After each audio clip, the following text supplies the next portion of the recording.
Okay, so 97 key sportage. Alright, knock out neutral. All lights come on. Crank it up. A little bit of hard start, but watch the tack here. Yeah, idles okay, I guess. But here's the problem: you get going, you start giving it gas, and it does this.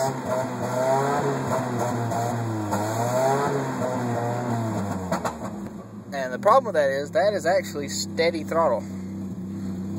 So, not sure what's going on with it. Put a new head on it, head forward. Head checked out, let it put back on it. It's in time, checked it today.